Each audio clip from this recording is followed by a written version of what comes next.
Salut et bienvenue à tous, donc c'est Mohamed Ba pour une nouvelle vidéo. Donc cette fois-ci on va parler donc des variables de classe et des constantes de classe.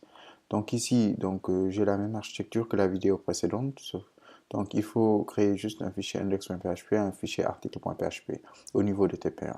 Donc comme vous le devinez, je vais utiliser article.php comme classe. Donc ici je vais ouvrir mes balises PHP, donc définir une classe, voilà. Vous savez déjà le faire, article, hop, donc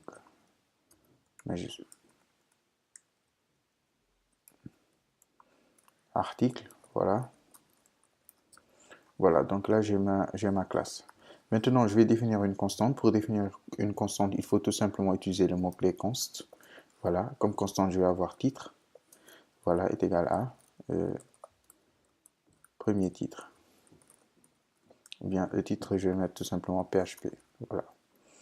Et donc ici maintenant, je vais définir une variable, donc public dollar description. Voilà.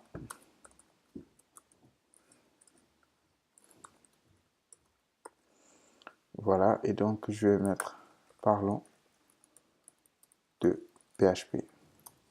Voilà.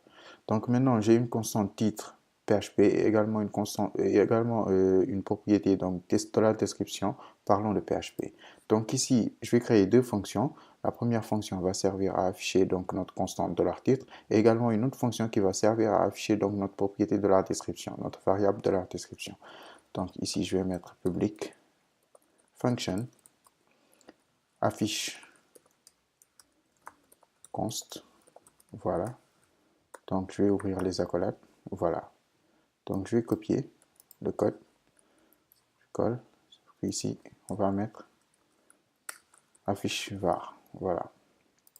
Et donc ici, donc pour utiliser maintenant notre constante au niveau d'une fonction à l'intérieur de la même classe, dans ce cas il faut utiliser le mot-clé self.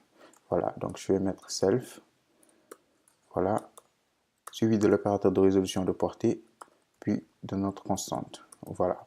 Et donc ici, vu que j'ai dit que je veux afficher donc notre constante, dans ce cas, je vais faire précéder d'un echo.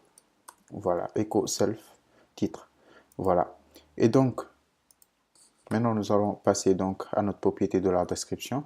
Donc, pour maintenant utiliser de la description au niveau de notre fonction, on doit également utiliser là le mot-clé this. Voilà, donc je vais mettre $this. Voilà, description. Voilà. Et donc ici, vu qu'on veut afficher donc notre description, il faut tout simplement mettre un echo avant. Voilà. Et donc maintenant j'ai mes deux fonctions, donc ma constante et ma variable. Voilà. Et donc maintenant je vais me rendre au niveau de mon fichier index.php. Donc je vais ouvrir les balises PHP, faire un require donc de ma classe. Donc ce que vous savez déjà faire, article.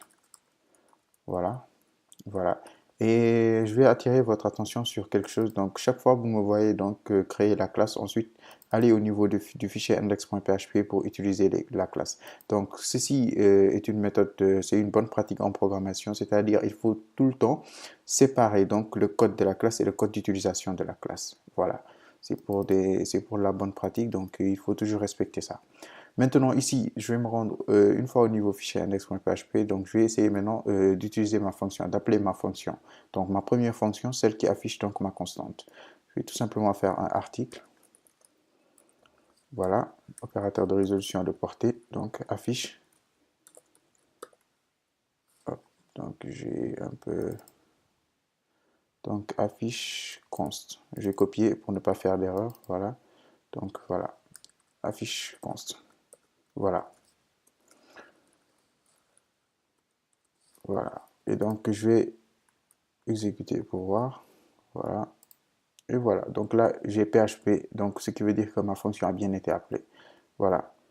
Maintenant, donc nous allons passer maintenant à de la description. Pour utiliser la fonction qui affiche tout simplement notre description, nous allons tout simplement créer d'abord un objet donc de la classe article. Pour cela, donc je vais faire de l'article. Vous savez déjà le faire également, égal à new article. Voilà. Et donc maintenant, je peux utiliser mon objet de l'article. Voilà. Tout simplement description. Hop, non. Affiche var, voilà. Et donc là, je vais tout simplement utiliser un echo. je vais mettre un BR pour que ça soit plus lisible. BR, voilà. Et voilà, parlons de PHP. Donc là, ma constante a bien été affichée. Et ici, donc ma variable a bien été également affichée. Donc ici, donc, je vais vous montrer une autre méthode au niveau de la constante. Donc ici, au niveau de article.php, donc au niveau de ma fonction afficheConst, il y a une autre méthode, c'est-à-dire tout simplement d'utiliser article. Voilà, donc là, je vais mettre article. Vous allez voir, donc il y aura toujours le même résultat, ce qui veut dire que ça fonctionne très bien. Donc retenez ici, donc, pour utiliser donc, votre constante, vous pouvez soit utiliser donc, la classe article, opérateur de résolution de portée, puis le nom de votre constante, ou bien utiliser self, opérateur de résolution de portée, puis le nom de votre constante. Également, pour utiliser donc votre variable au niveau d'une fonction dans la classe, il faut tout simplement le faire précéder du mot-clé $6. Voilà, donc retenez ceci, donc n'oubliez pas, il faut encore répéter ça, pratiquer, pratiquer, pratiquer. Donc l'un des secrets, c'est la pratique. Donc ici, je vous dis à la prochaine. Donc n'hésitez pas à vous abonner si vous avez compris, si la vidéo vous a plu. Merci.